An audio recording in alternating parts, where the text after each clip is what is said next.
Welcome a second season of this here thriving moment brought to you from a ministry unto its own, the Sovereign Light TalkShow. Live from Belize, Central America. I am your hostess, Reverend Maria R. Vanatides. Are you feeling excitement, folks? I am so revved with us here today, a very special guest from Tri-City, Cambridge, Southern Ontario, Canada, Dallas, Noftall. Welcome to the show. Oh my God! How are you? Good, thank you. Really good. Folks, Yes. this episode here, event coordinator, disc jockey, entertainer by night, and real estate sales representative guru by day, Dallas Noftall. Dallas Noftall has a lot of investor clients. She anticipates the ambience to match the need for lighting up correctly other people's joy and desire through their subtleties. Dance floor operative DD in the far back up high in a booth validating an authenticated celebration where we are celebrating and are celebrated because you matter on her dance floor. Oh, yes, indeed. DJ Dallas has hosted at many lesbian and gay clubs whilst investing in Centennial College for her education in 1991. Successfully came out the other side as a real estate agent with Coldwell Banker Home and Family Realty Inc. with Century 21 and Page experience. Dallas offers a free staging consultation and free basic staging that can make you all your listing commission back from St. John's, Newfoundland and Labrador.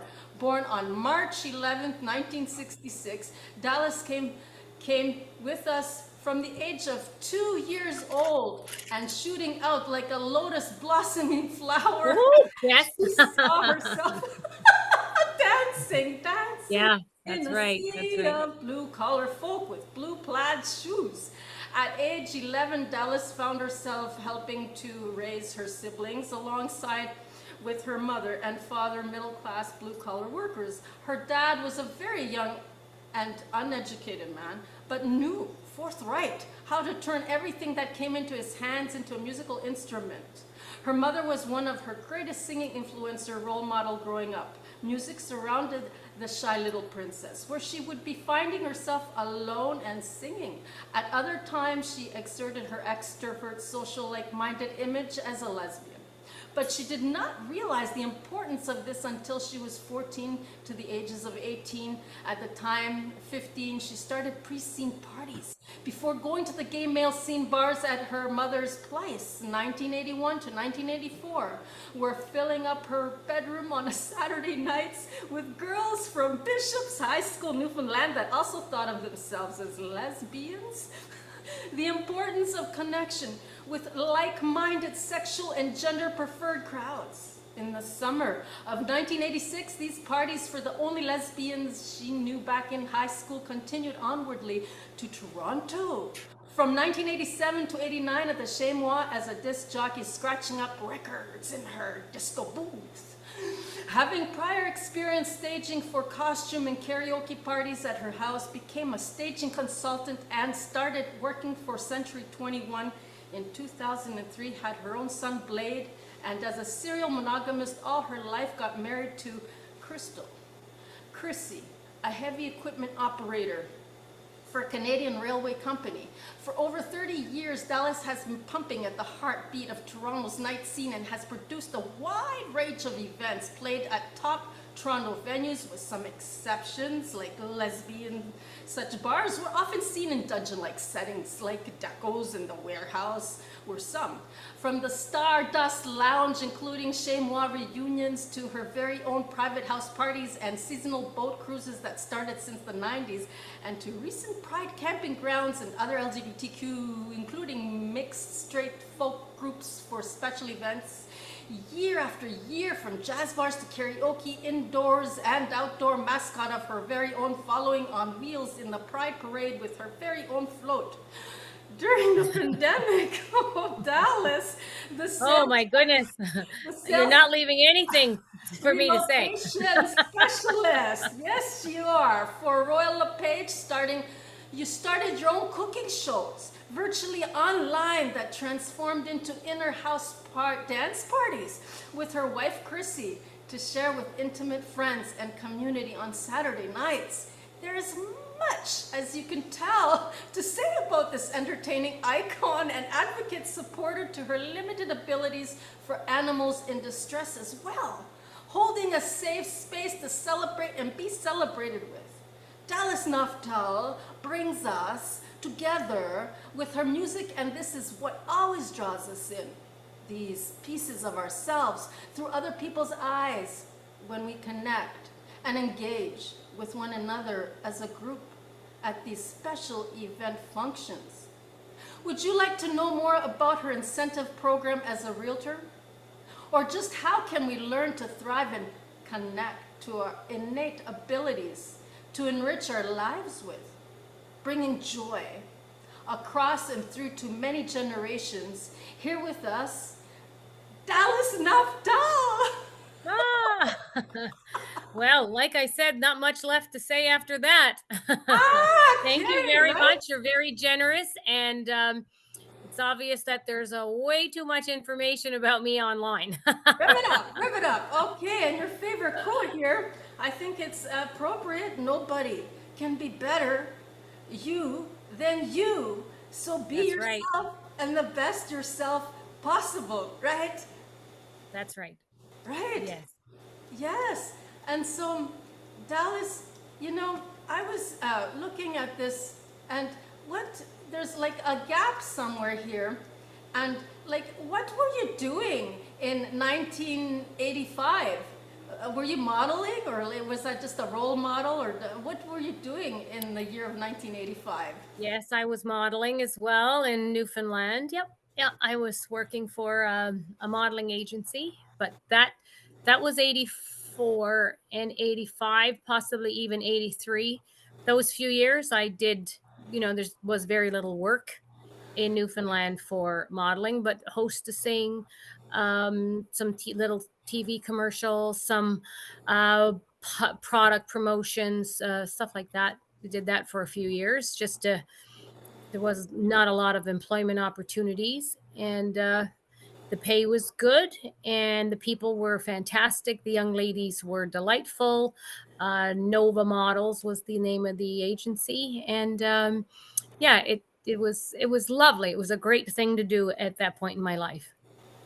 So you were very creative right from that day one, and you were an extrovert, and that was your confidence. It really worked on your confidence to get you like out in the spotlight, kind of thing. Yeah, I was curious about all things to do with beauty and entertainment. Like, I liked it, but I didn't have the confidence, but I did. I was drawn to something, I guess, that I feared failing. I fear everyone feared, well, me particularly. The fear of failure, although prominent, wasn't the force. Fear has never stopped me. It doesn't necessarily drive me, but my plan says, I think I can, like the little engine, I think I can, and I'm not going to know till I try. So for sure, you're going to fail at the things you don't try. And who knows, it was, I needed to make some money, and I found ways to do it, I guess. Yeah. Was that Yeah. exciting for you? It was fun. It was playing dress up, and Okay. hanging out with girls and cameras, and fun, and like you said, a little creative, but a lot of fun. Yeah. Yeah. So Yeah. Puppy. tell me about this, how you feel, and if you ever, any of your life have felt this way, and how do you see this thing called trophy wife? Look at this. Here's my trophy husband right here. Is my trophy boy. Have you Mwah. ever felt, have you ever felt that way? That have you? And what do you think about that whole idea of that label?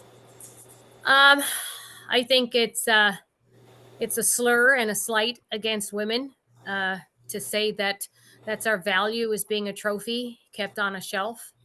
There's layers and layers and so much potential. We give birth, we give life. We're a trophy is an inanimate object, and it's an insult. So I did have one partner once who I'm sure viewed me when I was younger, for sure, as someone that made her look good, enhanced her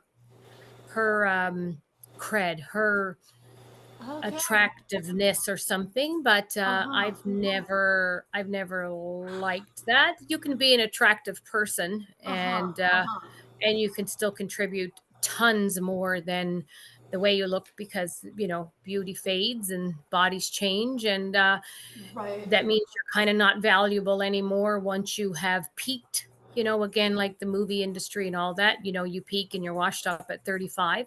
I Uh-huh. think our best gifts, the best we give to the world, is, I believe, later in our years, when we do have you know some the roadmap on our face and our bodies, kind of thing. So yeah, I think I it's an really insult to women. appreciate you being brave enough to clarify this for me, because I started getting a little mixed up in my ways.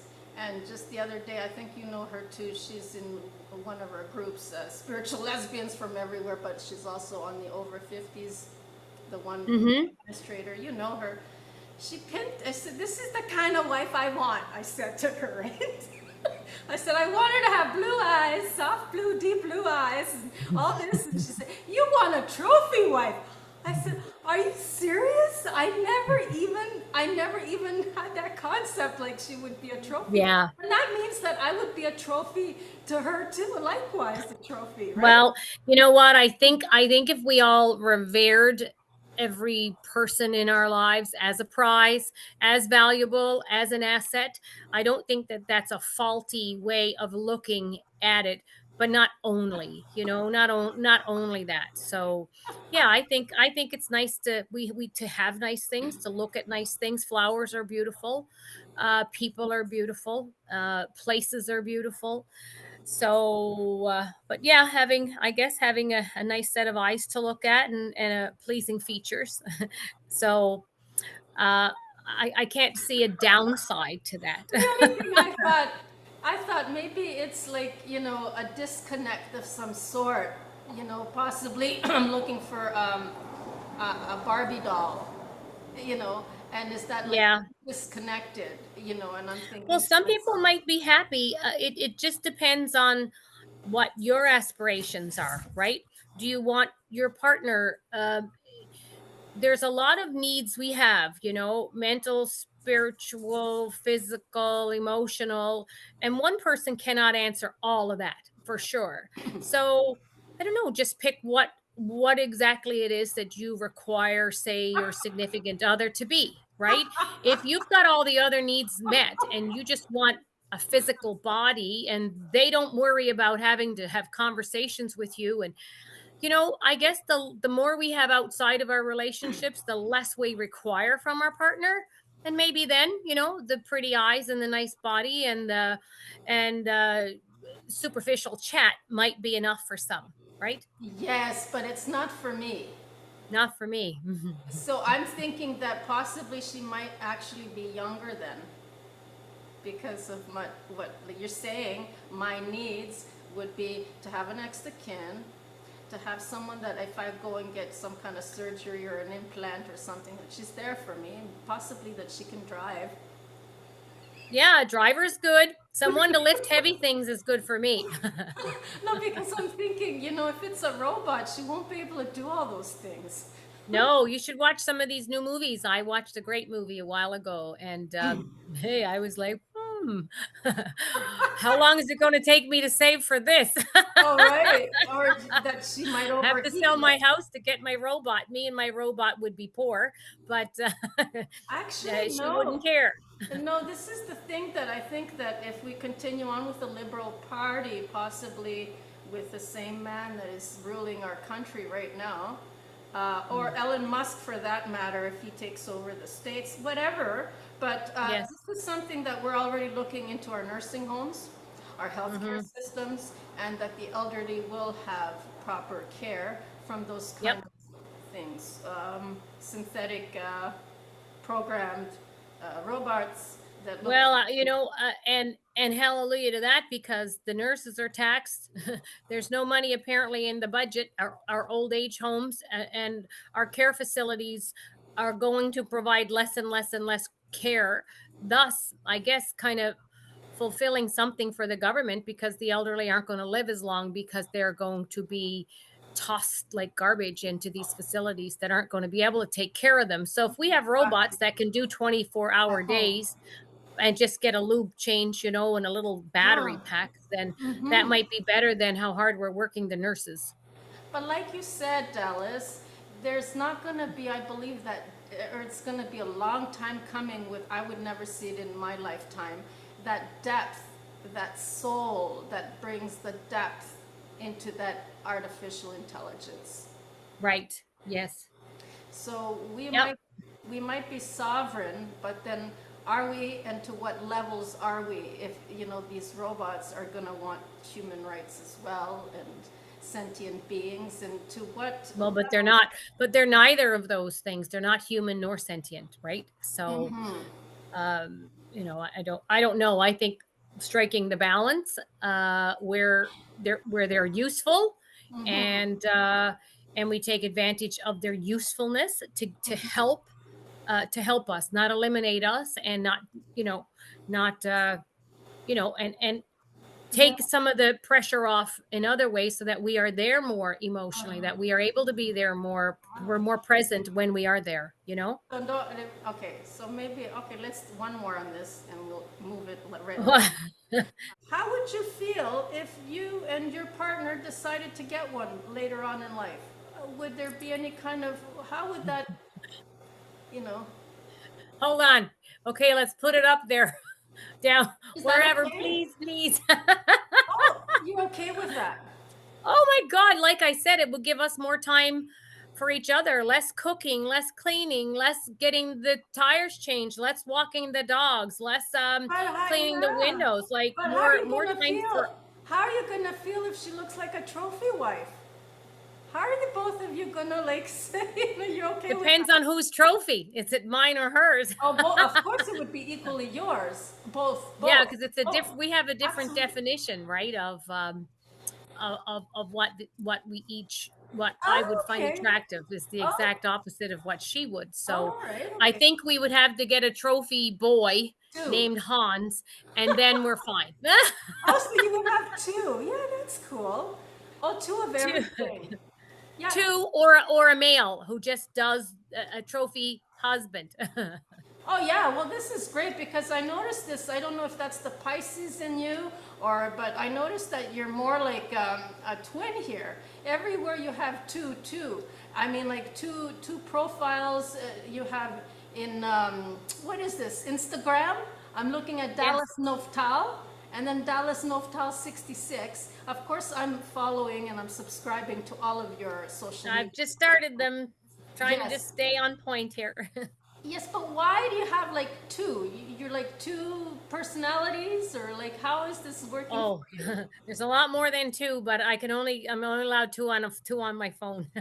um, no, I think because what people are looking for in a realtor, in a real estate agent, is a lot different, and a different profile, a different set of photos, a different interest group, like the things they would want their realtor to be interested in and involved in, is different than a disc jockey. You think someone's a DJ, boom, boom, boom, boom, boom, and they're just up there, woohoo, drinking, partying, late night scene.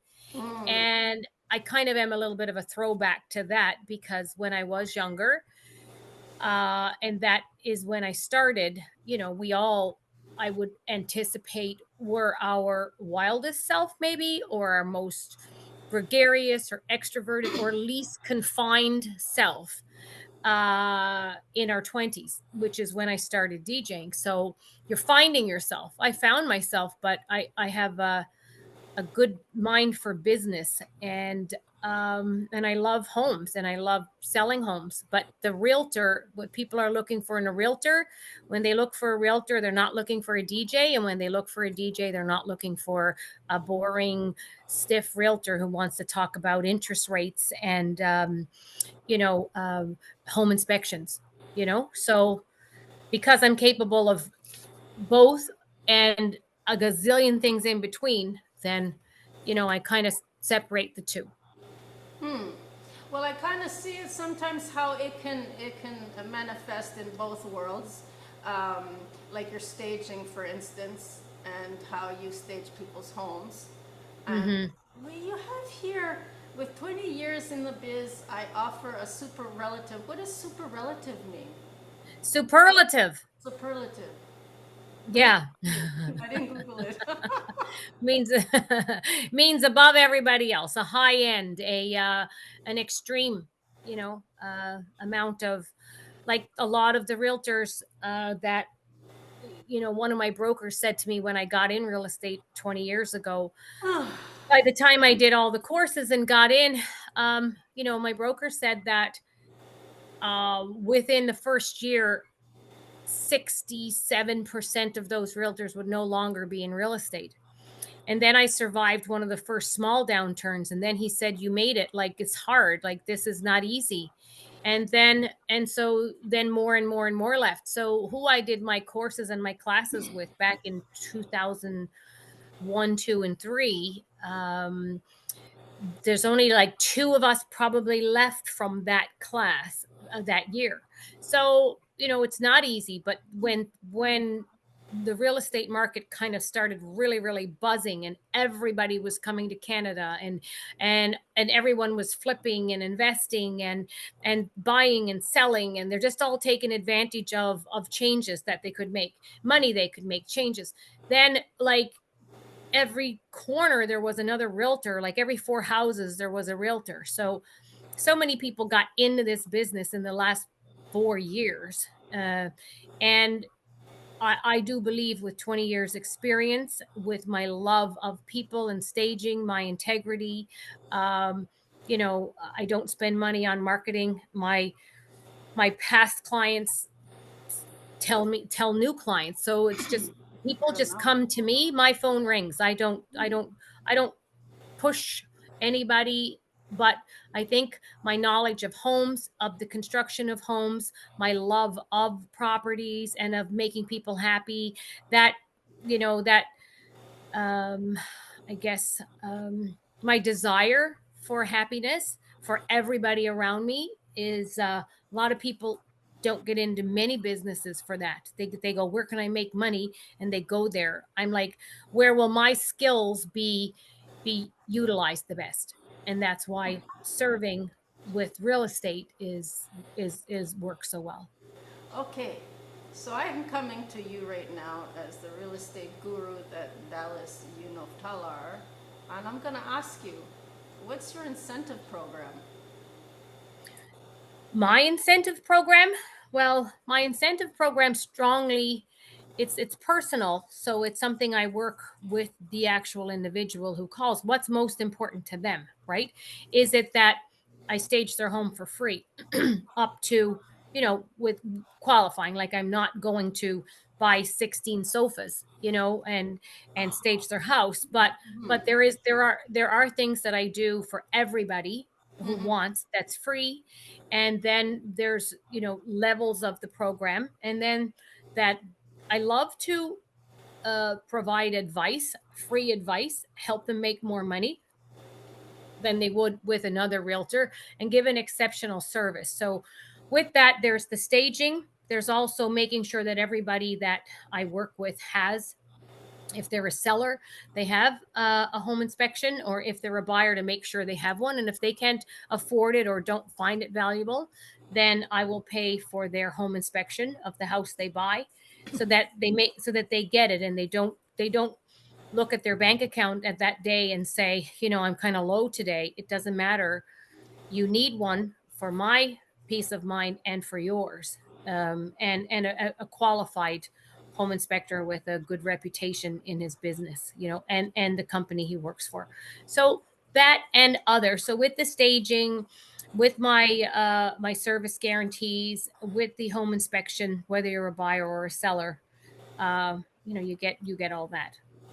How much percent commission, and does that vary with the staging that you get from the? Yeah, with the extensiveness, like if yeah, I think if you're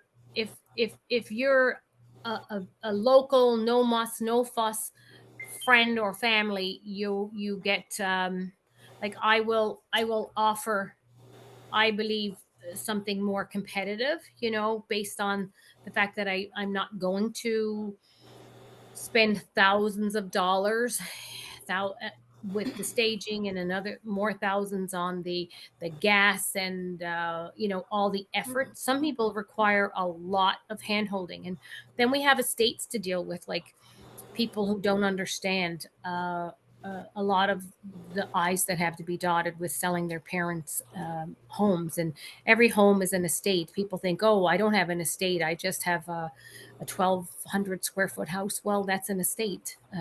It belongs to every person has an estate. Even if it's the furniture in your living room, it's your estate.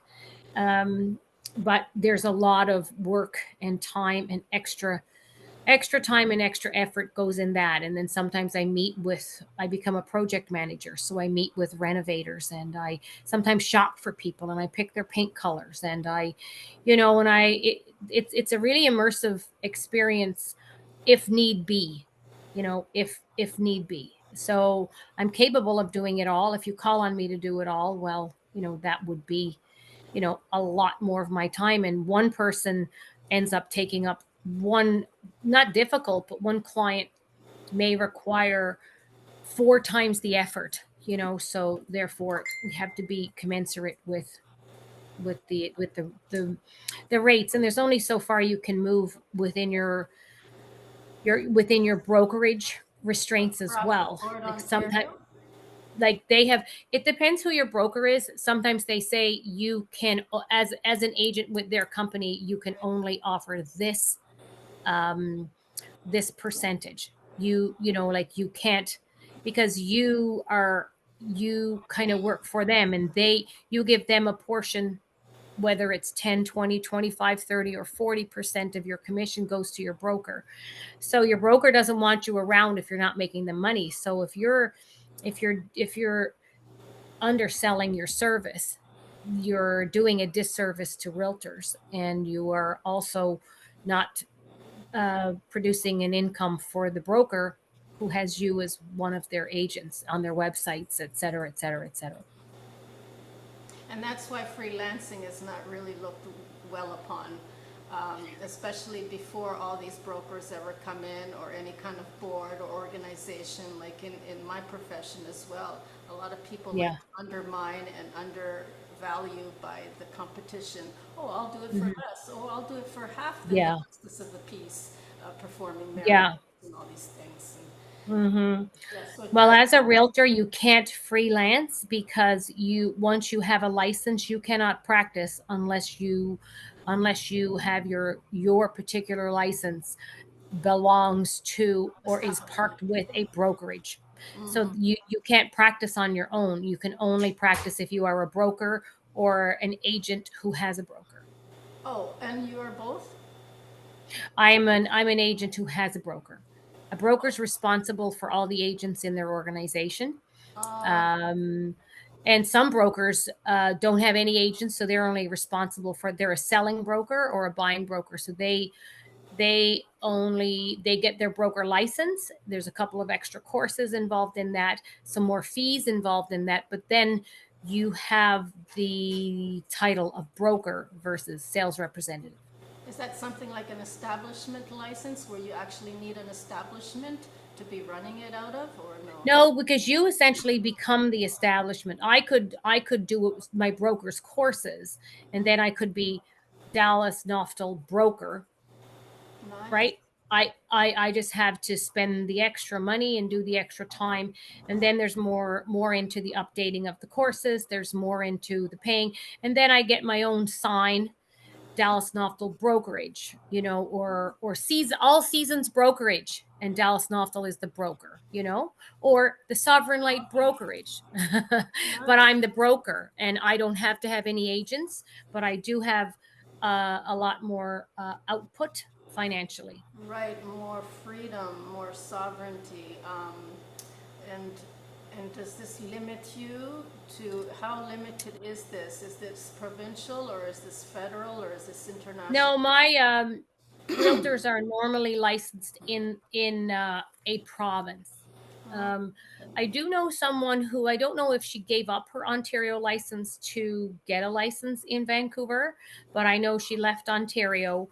Her Ontario license was no good in BC, and she got a BC license. I'm not sure what happened when she came back. If I don't know if you had to give up one to get the other, but I'm licensed to buy and sell and property manage, et cetera, within the province of Ontario. Yeah. Yeah, and how do you feel about if that digital system changes all of that into one, and or would you prefer to still be part of just Ontario? Um, well, I wouldn't mind having access to information. You pay your, it probably costs a lot more money Ah, to, because right now I pay dues to the Toronto Real Estate Board, okay. and I pay dues to the ITSO Real Estate Network. So I pay more than most realtors by because I want that level of competency. I want to have all the Advertising. data before I offer my opinion to people. I want to make sure that I can see everything that your neighbor is a realtor. I want to be able to see exactly what they can see. So I pay a little extra to have that assuredness when I do a CMA, which is a comparative market analysis. So when I prepare that, I like to access and source all the data possible to tell you everything you need to know about your home, your neighborhood, your street, your type of property.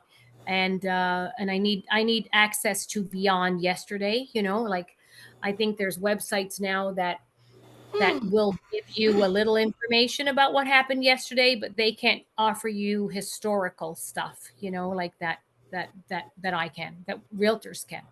So, in the concept of monopolizing globally, worldwide, where are you with that?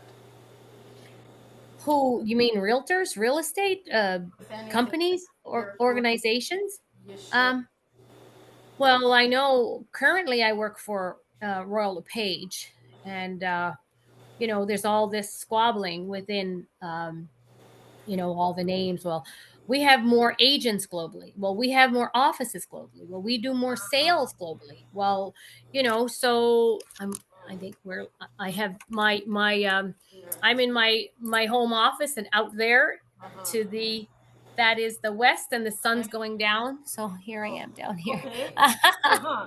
So um, based on all of this, now, what percentage? I haven't gotten a commission. What was the highest percentage, and what's the lowest, and where do you average, and where do you see yourself monopolizing that you would actually make a profit and upgrade and deserve to where you deserve to be next level? Where do you see yourself? I'm good. I'm good where I am right now. Like Okay.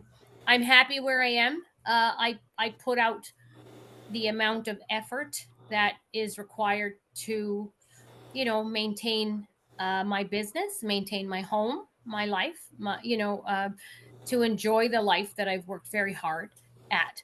But with percentages, normally a range. So used to be the percentage was 6% used to be what people paid the real estate brokerage. And then the real estate brokerage would divide that between the buying agency and the listing agency. Now, an average is 5%, sometimes 4.5%. And then that gets usually split between the buying agent and the listing agent. So I would list your house as the seller of the property. You would pay a fee of, say, 4.5% or 5% or 5.5% if you wanted to provide a Right. greater incentive to a buyer Exactly. agent. And then you pay my brokerage, and then my brokerage pays the buyer broker, right? So that kind of gets split. What about the 12.5? I don't know, it's 12.5 over here, GST on top of that. Well, yeah, you do have your 13%. You do have your HST here, but that's not on the price of the property. That's just on your 5%. So, Yes, on top of so if that. your property was $100 and your commission was 5, would be $5 at 5%, and then so it would be 5% plus Right? HST. Yeah, Okay, okay. yeah. Yeah, not HST on the entire price of the property. Okay, so you had some things here in the future, your plans, like you want to buy a beautiful farm and turn it into a commune and grow a Mhm. village and develop a Yeah, self-sustaining villa on your property. And this I'm is, trying to stay in the light. is it still a long-term thing for you? Your long-term, um, how are you doing with that? I'm not going to say that that ship sailed, but plans do evolve, right? Plans Okay. change, and I don't even know how to get any more light in here. Unless I put this. Yeah, Oh, that's here what we I've been doing, but that's not an LED, is it now? Okay, well, how are we gonna solve this? Put more light on? You wanna? are. I don't know if I have more. I've been working. I have like Did you three or want me to I've just pause it for a moment, or Can you? Yeah, you pause want and me let to me see see if if I I can can? do some a little bit. Mhm. Do you hear that? And Yeah. so, what gets you motivated in the mornings, Dallas? Challenge. A challenge.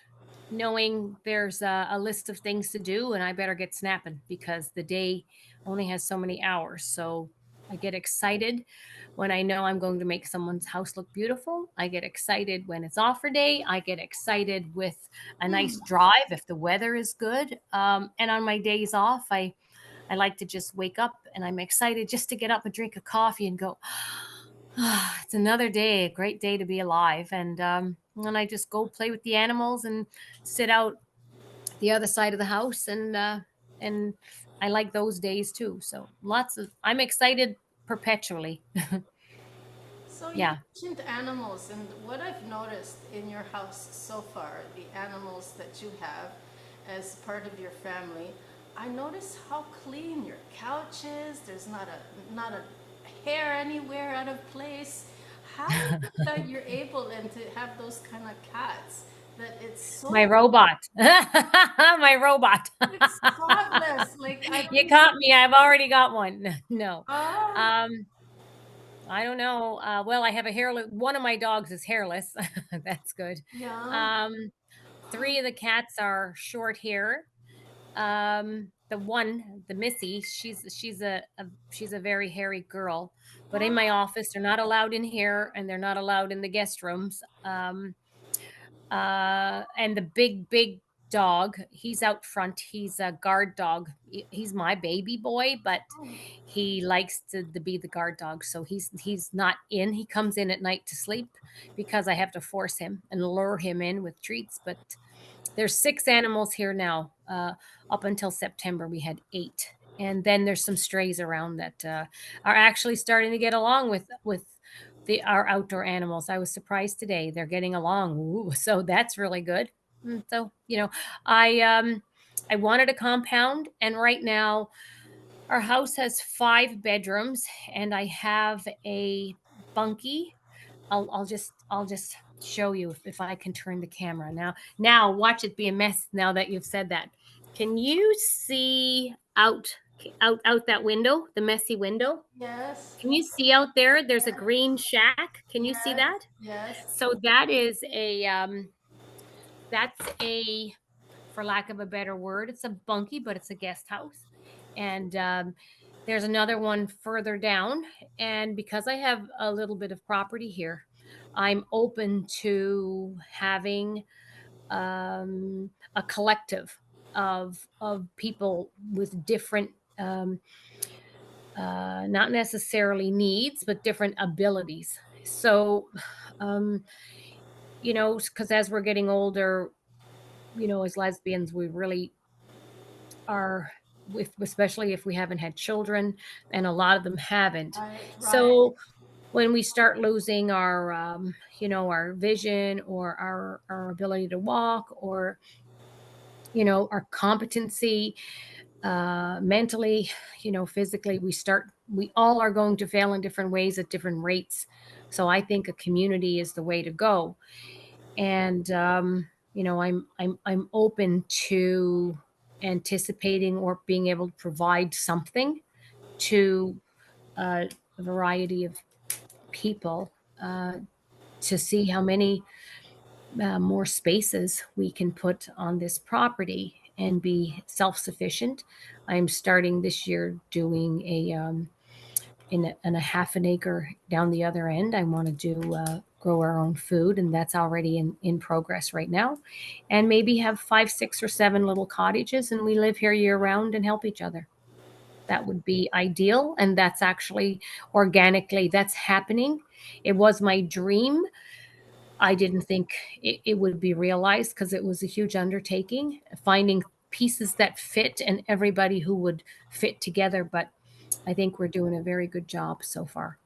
So it's self-sustaining, but what I noticed about your crowd, I don't know what you call them peeps, but your social, your inner circles, uh, how do they feel about the younger generation? Because let's say younger ladies who would be interested in this compound to be there, but with a different incentive and a motivation drive to help the elderly, but how are the elderly going to be accepting of them?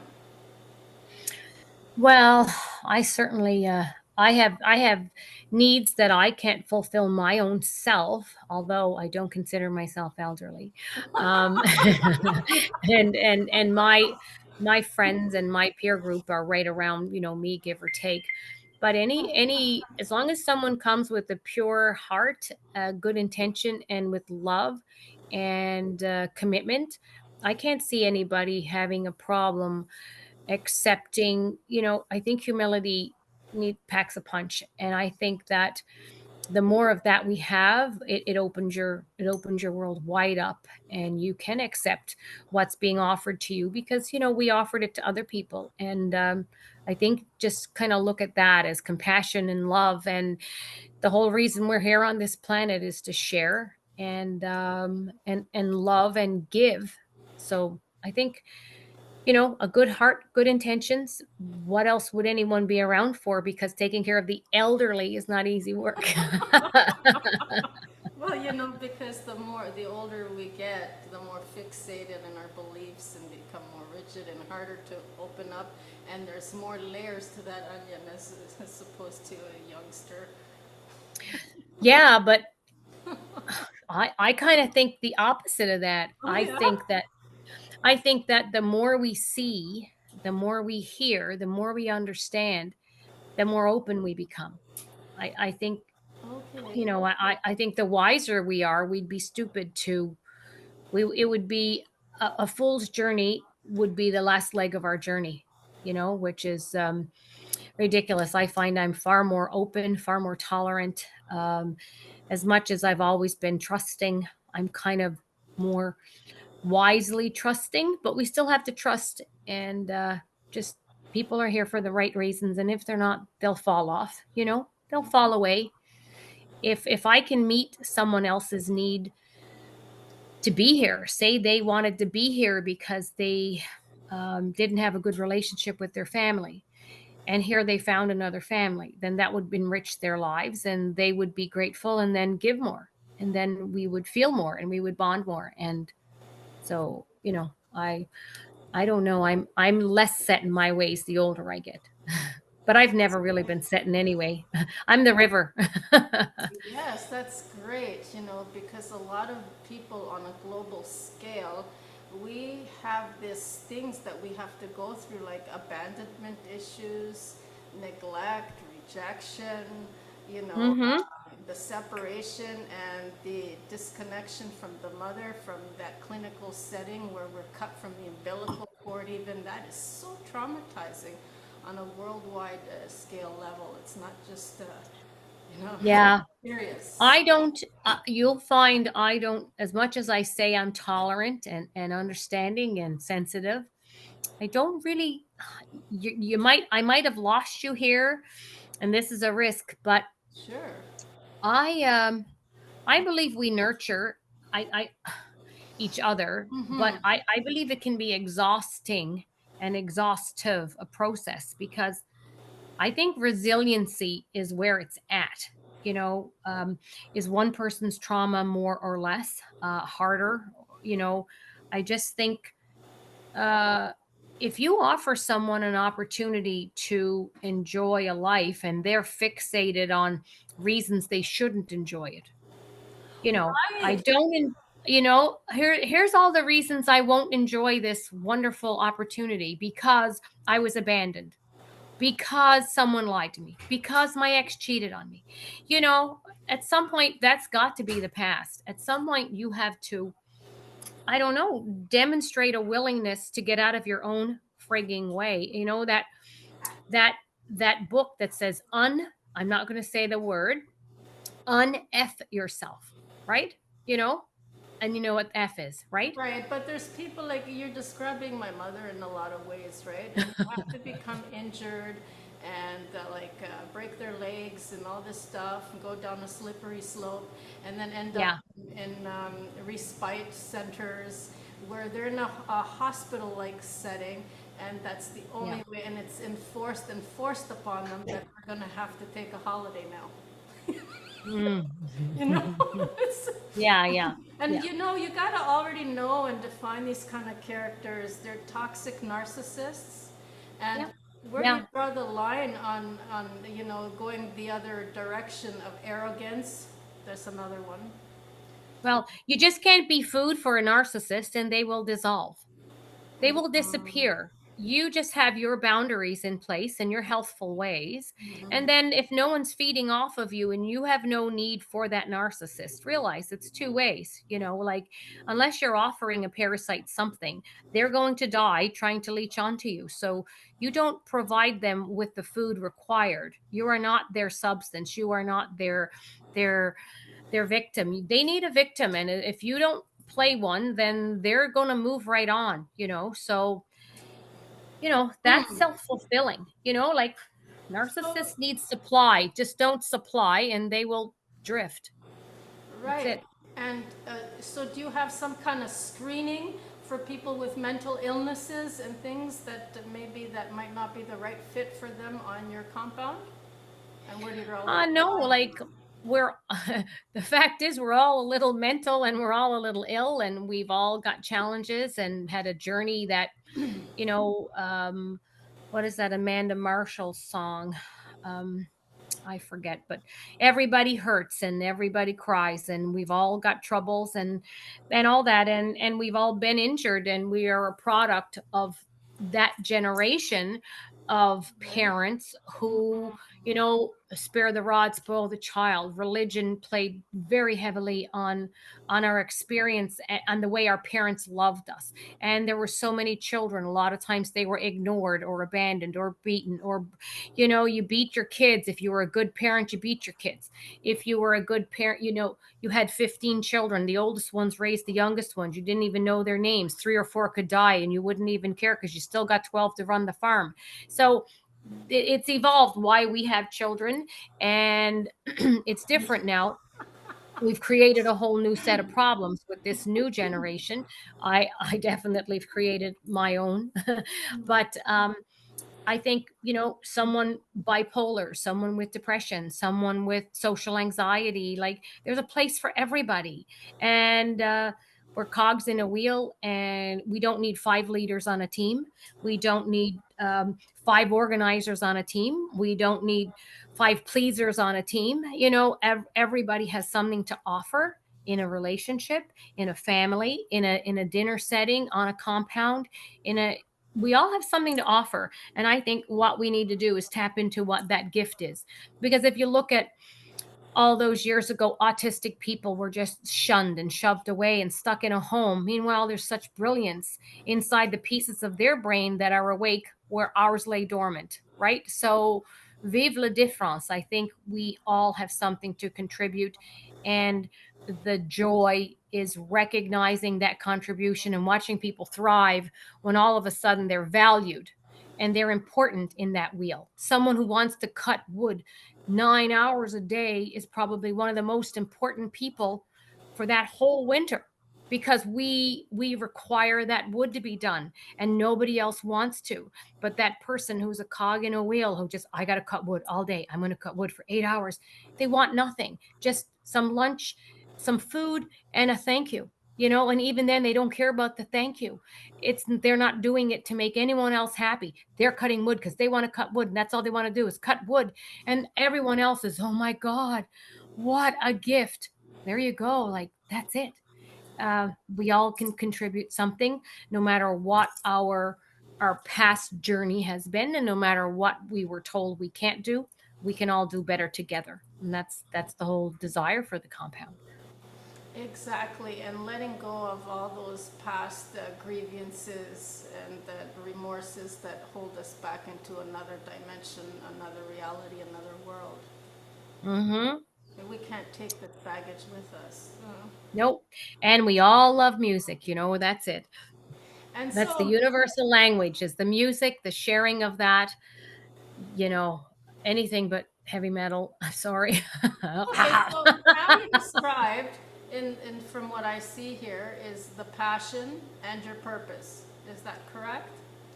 Or I guess my passion and purpose is people. yes, putting them together, and you were like, to make a long story short, all this was your passion and your purpose. Okay, For right. since forever. Absolutely. Absolutely. So we Since answered all that, and so, do you remember all the when your first experience as a DJ, and what that felt like?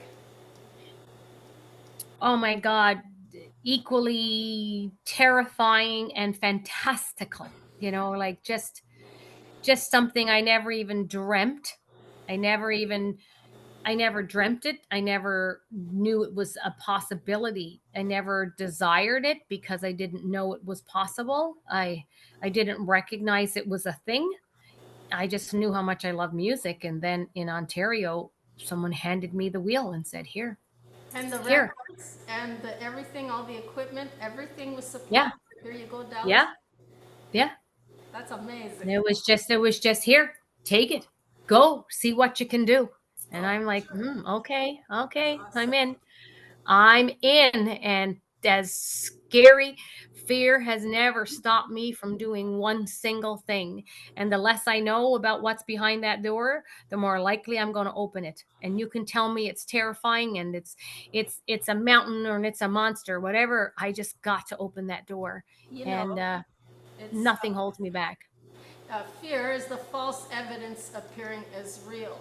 So if it's a Mm. false evidence, that means you take the wheel and you become the creator of what's behind that door. Mm-hmm. That's Yeah. physics. That's the law of, in the I, scientific world. I like that law. I don't like laws a lot, but that's a good one. Do you remember? Were you any part of this? I remember this. I can recall a lot of co-creative fun, like the dating game was one of them. At the Chamois. Do you remember? Yeah, I was there. I was there for that. Absolutely. Again, serial monogamous, had a relationship, couldn't have any fun with dating the game, with playing the game, but I still was there. Oh, Yeah, I was there for live mics and dating games and shows and crowning kings and queens. All of that was Yeah. so much fun in the 80s. I really moved to Ontario at the perfect time.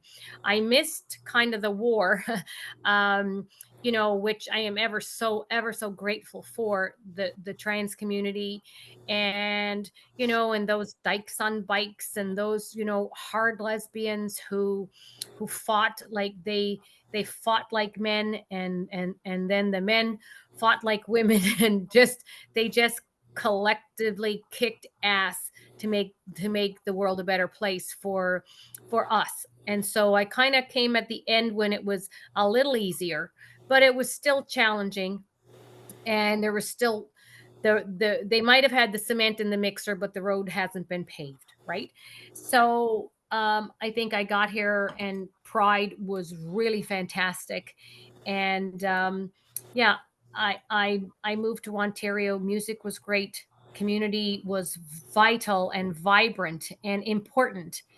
More important then than it is now, I believe. There's all these. I find it's more like high school now. I find all these social media platforms. It's all popularity stuff. It's like high school. It's terrifying. Social media is very scary, more scarier than real life. But I really loved when I moved here, and the music was great, and the community was great, and it was solid. And I'm very, very happy to have come when I did in the 80s, 86, early July. Summer of But now I lost what your question was. Did I throw you off because No, I I just love got it. on my own? Yeah, it's all spherical within a circle. Not wine, by the way. This is just water. Yeah, that's fine. I said to myself, you're not drinking wine before you get talking and recorded. You can never take it back. No wine. I'll drink wine after I've got a bottle chilling. So where I was going with that is, you started out, okay, it was all provided for you, but back in Right. the day when they were doing those creative outlets and, Right. and expressions of bringing people together in a shamewa atmosphere. So what I was getting at is how much of a part were you in that creation of all those like dating games and all the how Not much. I was just on the periphery. I was a okay. DJ, and nobody cared what I thought or felt or believed. Nobody talked to me or asked me a question. I had to Mhm. fight. I had to fight for my own space. I had to fight for my area, my right to be there, my proving my value over and over and over every time there was a threat to replacing me, or Oh. I had to. Yeah, no, I was just one of the cogs in the wheel, and there's always something shinier than the last thing, Well, right? how did you So do that? How did you keep standing in your space and that no one was replacing you? How my did you pointy do that? finger. Don't mess with me. I think it has more to Well, do with. Mhm. actually, just that's just kidding. Actually, the fight wasn't ultimately mine. It was the community standing behind me, and Yes. me having that power, and me having that love. All the love that I gave came back to me in spades, tenfold, 20-fold, 100-fold. And I developed really, really fantastic bonds with strangers that I didn't even know I bonded with, and who needed what I gave, and who supported what I did. So as much as this one and that one and this one probably might have had a personality conflict, or some kind of jealousy, or want someone else there that was their flavor of the month, because again, I wasn't available to anybody. I wasn't consumable. uh so they would have an idea, but then my my my people, my friends, my community, the community that was so important to me, made sure that everyone knew I was very important to them. So, I just kind of handed the fight over to those guys and said, "Hey, like they're thinking about, replacing me or something or whatever," but it never came, because whoever the managers were, they all knew we're not going to mess with this thing because it's working. So Yeah, because most of them had respect and appreciation. It's just that if ever like I said, at the age of 23, I was probably old. I was probably washed up, but yeah, it was fantastic. Well, the way I think I see it is, yeah, you were always providing a lesbian connection and a space where lesbians can identify and connect with each other. And then you took it a step to the next level of here's what can be you by showing as a role model that you are a family, I would say a family man, but a Yeah, family woman.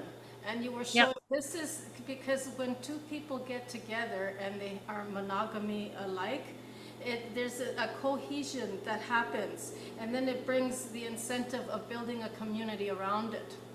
mm-hmm, Other friends, other like-minded, and that's how tribes are formed, a community. yeah, And yeah, but if it's just one person, it becomes more competitive and more like warlike all the time until you're able to bring that. It's like two flames connecting and becoming one, and then bringing the rest of the soul group in. You see, and mm-hmm, that was very powerful in its own, representing that this is the next step that we all aspire to in a monogamous relationship where we can all have something to contribute in pairs. So you yeah. were the role model, so no one could take you down off that because of your high level of commitment to be a monogamist and as a lesbian. Yes, yes, That was very I'm committed to. I have been committed to a lot of things. When I'm into anything, I'm all in. That's it. It doesn't even matter. It's just I'm committed until such a time that I realize it's dangerous and I have to save myself from that experience or that job or that relationship or that friendship, and then you know I may have to put me first, which I do once in a while. I must say that's not the way I live. It's others first lots of times, but I if the others if it's not reciprocated, and if people are in for the wrong reasons or they're dangerous or damaging, then I have to know enough to prevent that harm, I'm that coming to me. I admire you so much. Okay, so I read into this as a calculated risk taker, but at the same time, very old world because the new world way of thinking is self-sustaining, self-sufficient, and providing that nourishing currency where we don't rely on others. Actually, we come first because on the plane, if we can't save ourselves first, how can we save the other person? So Right. you're doing it from the hardest way, like a very Herculean path kind of thing, where it's from the Mhm. outside, like a hero's journey, right? And that is Mm. so old school. Like when you see all the movies, they're scripted in that kind of way. All the movies in Hollywood, right? Well, I'm old school. Well, a little sideways that I think I'm only able to do and think the way I think because of enormous amount of work that I have done on myself, on my growth, um, a little on my healing, but I just look at me and I say we've all got shit and we've all come from shit and there's been something happen that might debilitate, but what doesn't kill you make you stronger. If we're still here, we've already survived a lot, a hell of a lot. So pat yourself on the back, congratulate yourself for getting this far, and then do the work now to get yourself to the next level and the next level. So I could probably, I'm going to be a little vain and a little arrogant now, but I'm pretty sure if I were to write an exam side by side with a lot of these psychologists and therapists, if I was to, I study all the stuff that the masters have written. I have all the manuals. I belong to a lot of groups, and I read and learn and read and learn and read and learn. And that is to keep me open. Like I said, that's to stop me from closing. That's to keep me communicating and to be someone that people have ease talking to and understanding. So, Dallas, where do you see yourself in all of this? Do you see yourself coming up with a memoir? Do you see yourself coming up with some kind of book of Dallas legacy? Can you Yeah. kind of, Yeah, yeah, the books of Dallas. Yeah, well, in all seriousness and fun, in seriousness and fun, I do have. I started a book years ago when I was on maternity leave, and I had some time, and I couldn't do much because I had a baby feeding and off me, and you know, I'm like trying to get. I've started real estate. But I do have to sit a lot longer than I normally like to, and I said, now's the time. I finally have some time. Now's the time for me to start writing. So I started writing. So I've got a little a base for where I wanted to go. from And then when I 2003? went, pardon, From 2000, 2003. Yeah, yeah. I started writing that.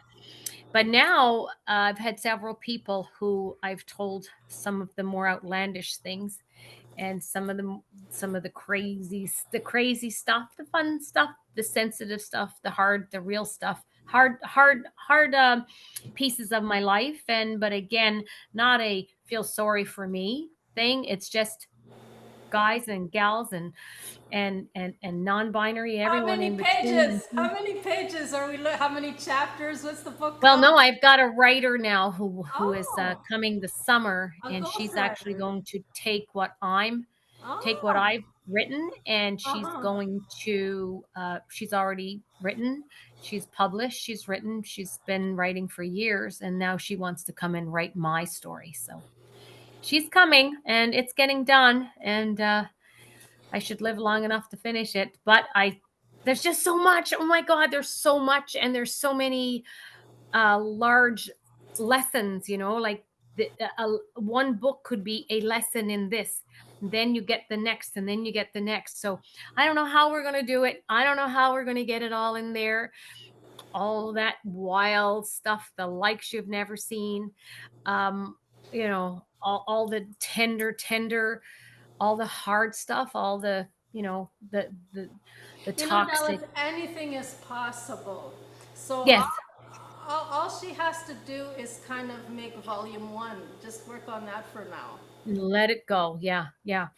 And, and do you want to tell us more about her? Like advertise her a little bit, or what do you want to do? Yeah, I think I have one of her books right here. Because I think I we're going. Remain. Her name is Megan Hutton, Uh-huh. and her latest book is called I Remain. I think you can get it at Indigo. I do believe that I know that Inspired Publishing um, in Ontario has published it, but I don't know if you can get it on Amazon. I don't really, other than those two places, but it's called I Remain by Megan Hutton. What And year? What year was it published in? just last year was her most recent. There's stuff before, but I'm sometimes got my head, in 49 other places that I don't remember the names of the other things. But I think there's been some poetry, but this was the memoir. Oh my God, like I just couldn't put it down. I'm always reading, like I said, the psychology and the home renovations and relationship stuff and child rearing and cat raising and planting. I'm always reading books like that. So it's rare that I read anything biographical. It is stunning. I just couldn't put it down. It's so beautiful. You're transported right back to days where it will stir pieces in you that you thought were asleep. It's beautiful. And what It's about really you?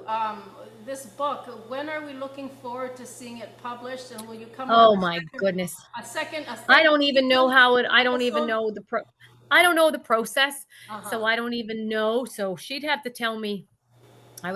She would have to get the story out of me.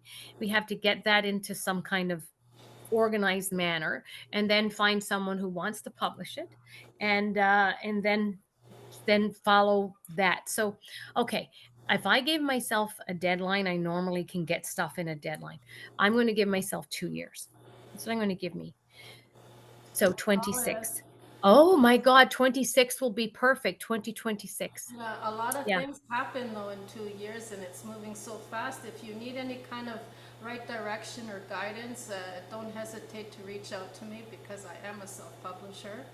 I've already written Mm, books, but also wow. the in-between lag time that you're talking about, we have to take into consideration the artificial intelligence that's out there and all the software and application programs that you might not even need a ghostwriter. You just kind of, Oh, and it yeah. makes life so much easier by then. Even now, you can write a book with the AI if you wanted to, if you have the right software, but it might Oh be my goodness. costly and I'm hard. gonna pull some cards. I don't know if you did you know that I've been that I wrote my first astrology book when I was 16. No, this is the stuff. This is the juicy stuff I need It's to know about. it's nowhere. It's never ever been anywhere other than in my own. I wrote a makeup book to teach people all about makeup. I wrote a book, an astrology book. As I learn, as I learn from osmosis and guides and books, I put it in a cohesive manual. I prefer to just do my own events. There's no price list because I really don't. Again, I'm not really for hire. I'm only for hire as a real estate agent, and my events are for the community. Oh, I did not know that, and hence is Yeah, we focus. I don't do weddings. I don't I'm not a DJ for hire. So this Yeah, is I'm what we were saying. Are you an event planner too? You coordinate the catering and all that when it comes to cruises, or you just it just only my own events. Yeah. Of okay? only my own events. I have done some events here in my home because it's a large, it's an expansive place, and I have a dance floor and I have a bar. So I have a club here in the rear end of the house. So Oh I my do some God! private events. Yeah, I do private events for people. I'm doing a friend's 60th birthday in June, and we're going to work on those details. I hire servers and bartenders and clean staff and wait staff, and then we just give them a unique experience here. Dallas, do you have a YouTube channel? Because I know you were doing during the COVID, you and Chrissy started doing cooking shows and then it led up to house parties and dances. Do you have any pre-recordings that we can have access to that we would? No, I deleted everything. I appreciate. Thank you for reaching out to me and asking to learn a little more about me and digging into some of the non-mainstream stuff. You know, I appreciate your time and your call and your patience. I've been very busy this season with real estate. That I'm very sorry for being tardy with my responses, but appreciate your time, your patience, Oh, and that you've that's stayed it. in touch. You know, it was great to see you.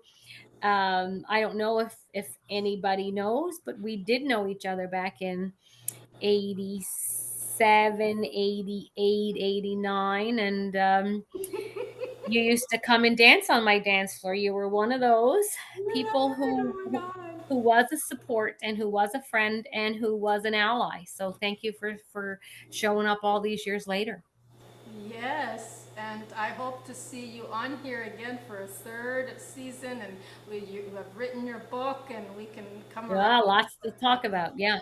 Yeah, and we still do. I mean, we still don't know how many brothers and sisters and what kind of, all this stuff that we can find in Dallas's first published book. And Yes, yeah, lots to say. so Yeah. the quicker we can get this expedited with ease, and if I can help you in any kind of way, I'll, give you Yeah. some information or whatever it is that you need, and you need to ask me, don't hesitate, when it comes to publishing and writing and all these things.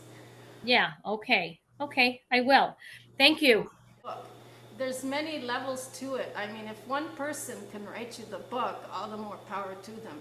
Because you're also going to need an editor. And I found that was the hardest thing on my part. I mean, that's the last thing I could offer is editing services. Yeah. And that's exactly what artificial intelligence will be the first to, because they start going a little wacko on you, and if you don't keep an eye on it, if you're writing 850 pages, oh yeah, Yep. there's going to be a blunder there, and I would have never made that mistake. It was the Uh, AI that went through. Oh my gosh, I yeah. know, it's so embarrassing. Yeah. And Mm. yeah, that's what motivated me to actually do audiovisual version of the book that I'm working on now on episodes. Nice. Thank you. And the And most whoever's watching, thank you. And take care of it yourselves and take care of each other because we're all we have. That's it. If there's not people, we have nothing. So just love the people who love you. You have been watching and listening to the Sovereign Light Talk Show, a place where we come together to promote and support our authentic, energetic signature of empowerment from within. A place where we can freely express the sharing of our own light with others through inspirational enlightenment and on our way to blissful dimensional stimulating conversation to help unlock emotional suppression whilst transitioning through many a dark night of the soul and into awakening the transformation to emerge and see again with wisdom to realign, embrace what we prefer and engage with an open heart bandwidth frequency.